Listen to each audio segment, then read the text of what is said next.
പാലക്കാട് CPIM-നെതിരെ പ്രവർത്തിച്ച PK ശശിയെ പാർട്ടിയിൽ നിന്നും പുറത്താക്കി. മണ്ണാർക്കാട് ഏരിയ കമ്മിറ്റിക്ക് കീഴിൽ നായാടിപ്പാറ ബ്രാഞ്ച് അംഗമായിരുന്നു PK ശശി. തെറ്റുതിരുത്തി മടങ്ങി വരുമെന്ന് പാർട്ടി പ്രതീക്ഷിച്ചെങ്കിലും സ്വയം നശിക്കാൻ തീരുമാനിച്ച ആളാണ് PK ശശിയെന്ന് പാലക്കാട് ജില്ലാ സെക്രട്ടറി EN സുരേഷ് ബാബു പറഞ്ഞു. ശശി വ്യക്തിപരമായി ഉന്നയിച്ച ആരോപണങ്ങൾ തെളിയിക്കാനും ജില്ലാ സെക്രട്ടറി വെല്ലുവിളിച്ചു. പാലക്കാട് ജില്ലയിൽ പ്രവർത്തിക്കവേ പലതവണ CPIM-ന്റെ പാർട്ടി നടപടിക്ക് വിധേയമായ ആളാണ് PK ശശി. പാർട്ടി ഭാരവാഹികളെ വ്യാജ അഴിമതി ആരോപണങ്ങളിൽ കുടുക്കുവാൻ ഓൺലൈൻ ചാനലിന് വൻതുക കൈമാറിയത് CPIM കണ്ടെത്തിയിരുന്നു.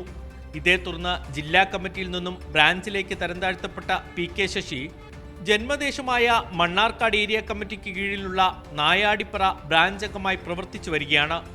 നേരത്തെ സ്ത്രീപീഡന ആരോപണത്തിലും പാർട്ടിയിൽ നിന്ന് അന്വേഷണ വിധേയമായി സസ്പെൻഡ് ചെയ്യപ്പെട്ടിട്ടുണ്ട്. പ്രതിപക്ഷ പാർട്ടി പ്രവർത്തകരെ കൂട്ടുപിടിച്ച് പാർട്ടിയെ അപമാനിക്കാനുള്ള ശ്രമത്തിലാണ് ഇപ്പോൾ PK ശശി പാർട്ടിയിൽ നിന്നും പുറത്തായത്.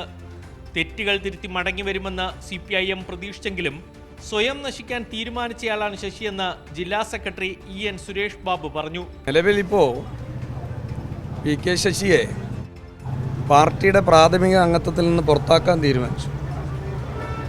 അതാണ് ഒന്ന്. രണ്ടാമത് PK ശശി പറയുന്നതിനൊക്കെ ഇനി മുഖവിലയ്ക്ക് എടുക്കേണ്ട കാര്യമുണ്ടോ? എന്തെങ്കിലും അത്തരത്തിലൊരു കാര്യം എൻ്റെ രാഷ്ട്രീയ ജീവിതത്തിൽ ഉണ്ട് എന്ന് തെളിയിക്കപ്പെട്ടാൽ ഞാൻ ഈ പൊതുപ്രവർത്തനം അവസാനിപ്പിക്കാം. വ്യക്തിപരമായി തനിക്കെതിരെ ഉന്നയിച്ച ആരോപണങ്ങൾ തെളിയിക്കാനും ജില്ലാ സെക്രട്ടറി വെല്ലുവിളിച്ചു.